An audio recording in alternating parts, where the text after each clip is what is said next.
Well, welcome back. This is your Riverside County Supervisor of the 5th District, Yxstian Gutierrez, with another episode of Thrive in District 5. But today, we have a special guest. We have Juan Garcias from the Housing Workforce Solutions. Thank you so much, Juan, for being here with us today. How are you doing today?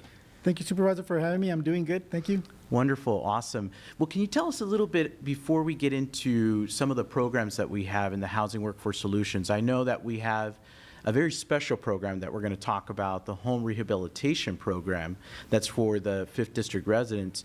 Can you just tell us a little brief overview of what HWS does? Yeah, so our Department, Housing and Workforce Solutions, is made up of 4 different units. The Housing Authority of the County of Riverside, Okay. Community Action Partnership, Workforce Development Center, Continuum of Care, and my department that I oversee, Community and Housing Development. And we're responsible for funding that the county receives for housing, development of housing, providing emergency shelter to people that are homeless, and providing different job training programs that the residents can benefit from. Nice, nice. And so you mentioned also housing projects, so like improvements, so you do improvements to homes? Yes, so the county uses some of the federal funds that they receive to offer a rehabilitation program that's offered to all the residents living in the unincorporated county and 15 participating cities. That's nice. So, and my understanding is there's another program called the Home Enhancement Program and then the Home Rehabilitation Program. Can you tell us a little bit about the differences between those two? Yeah, so the Home Enhancement Program is funded with HUD CDBG funds. Okay. And that program is only available to residents in the unincorporated part of the county. Okay. And the cities that cooperate in our CDBG program. The Home Rehabilitation Program is funded with ARPA funds, and that program is available to anybody living in the 5th District. And that program is available in the form of a grant, and anybody can apply as long as they live within the 5th District. So to your point, you said grant. So does that mean they have to repay that, or they don't have to repay that? No, so the assistance is in the form of a grant, so that means that the residents are not required to pay back that grant. Awesome. All they have to do is live in the home for a period of 5 years. If the resident decides to leave within the 5-year period, that money has to be repaid back, and those funds are used to help another family in need of the repair program. Very nice, very nice. Can you tell us a little bit about when this program launched? And then also, Juan, the big question is, okay, if I'm a resident at home right now, how do I apply? Yeah, so the program launched last month. And if you're interested in inquiring about the program, you can go to our website, rivcohws.org, or you can also call our number at 951-955-8126, and we can go over and add you to the waiting list. And once your name comes up on the waiting list, we'll be reaching out and getting the application process started. Very nice. And then once they apply, I know the other question that we've been receiving from residents, what's next, right? So like, do they get an email confirmation? Does an inspector go to their house to see if what they're saying is accurate? If maybe there's other needs that they have? Like what, can you talk a little bit about that process? Yeah, well, so when someone calls, we add them to the waiting list, and then when it's their turn on the waiting list, we reach out to the resident via phone call, via email, depending on the information that's provided when they first reach out.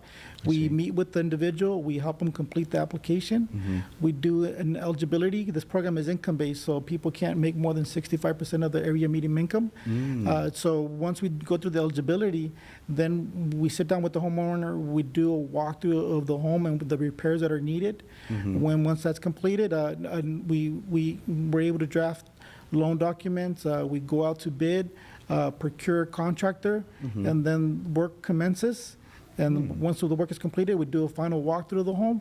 And if the homeowner is satisfied with all the repairs, then that's where the assistance stops. And then the homeowner is able to enjoy their home and new improvements, new right? Improvements, absolutely. That's awesome. And I believe we've had already a few cases already of some folks that we've been able to help. In particular, the Pruitt family, and I know she is very, very excited for the new improvements that she's going to be receiving for her home. So I just want to thank HWS and thank you for your leadership, Juan, and really championing and moving this forward as well. You're probably getting a lot of calls, right?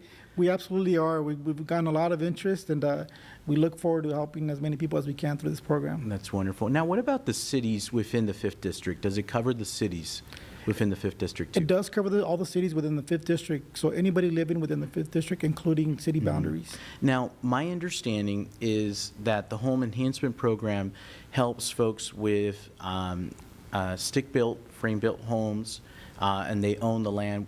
The Home Rehabilitation Program specifically also helps people that are in manufactured homes, but that are leasing the land. Is that correct, or can you talk a little bit about that? Yes, that's The correct. differences in that? Yeah, so the Home Enhancement Program funded with CDBG funds, the homeowner must own the home and the land. We record a lien on the title of the property. The Home Rehabilitation Program, the owner only has to own the actual mobile home.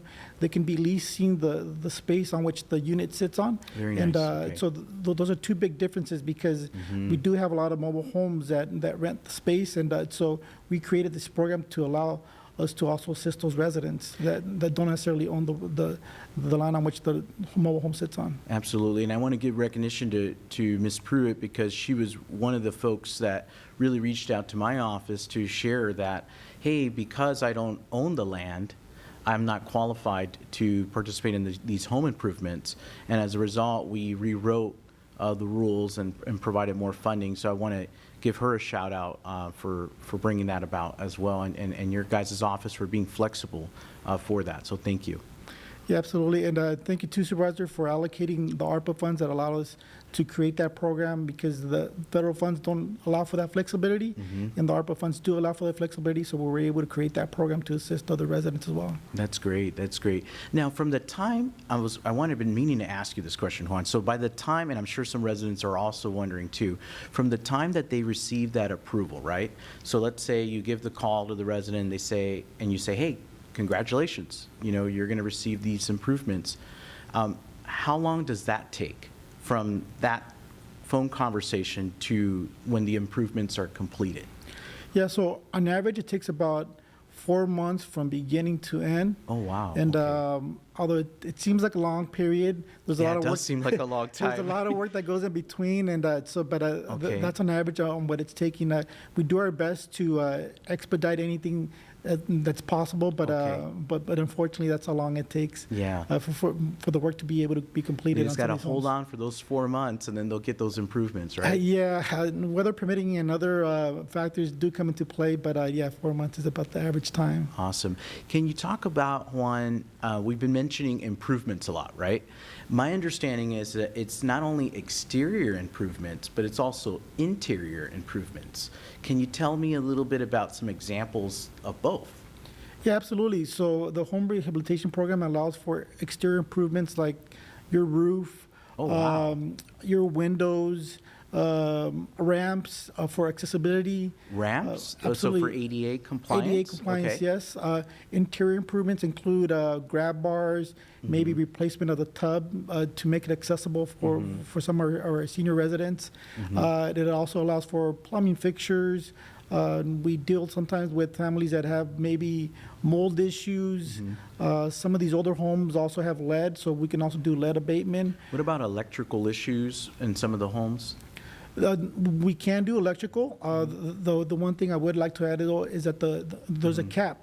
There's a $50,000 cap. So we look at all the different repairs, and we sit down with the homeowner to see what's feasible within the $50,000 cap. Got it. Yeah, it makes sense. Yeah, because even just a roof alone can be 20 grand, right? Or- Yes, that's correct. Yes. Yeah. And then windows can be very expensive as well. And these are the plain windows or the double pane windows? So the windows that we do replace are double pane Very to nice. to allow for savings in utilities. Oh, that's awesome. That's awesome. And I know we have other programs out there. So there's the Home Enhancement Program. There's the Brush for Kindness Program. What about any weatherization programs that we have out there in the county that also can help? Yeah, so the Community Action Partnership that's within HWS Okay. has a weatherization program. So we try to partner with our colleagues whenever possible and assist homeowners, not with the home rehabilitation program and also with the weatherization program when it's feasible. So this weatherization program, it's in a mouthful, by the way, too. So this is part of the county as well, that this CAP program is part of HWS? Yes, the weatherization program is a county operated program through CAP. And how do people apply for that one?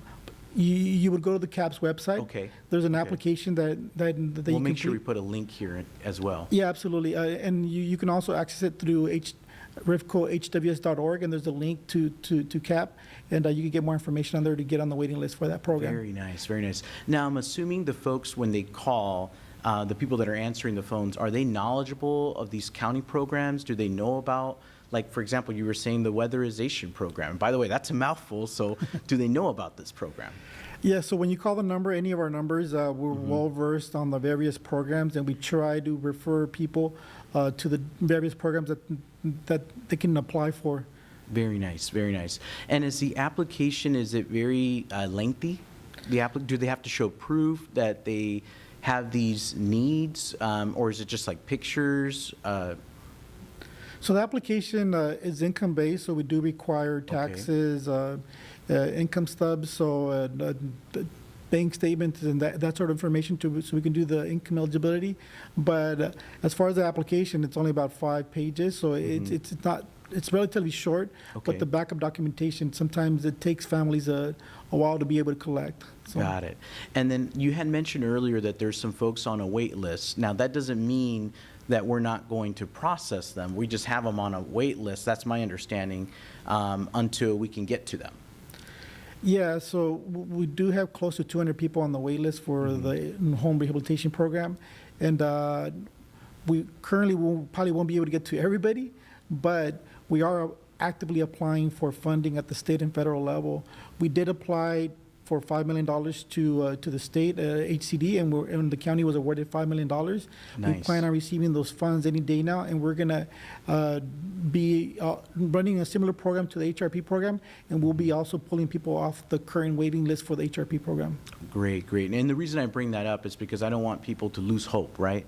Right. You know, I mean, you're on this wait list, but it just means that we need to get to you, and we're going to look at ways that, innovative ways, funding ways that we can get to that. And so I appreciate you, Juan, coming on the Thrive in District 5 podcast. And again, thank you, and thank you to HWS for their leadership and really spearheading this program, taking this on.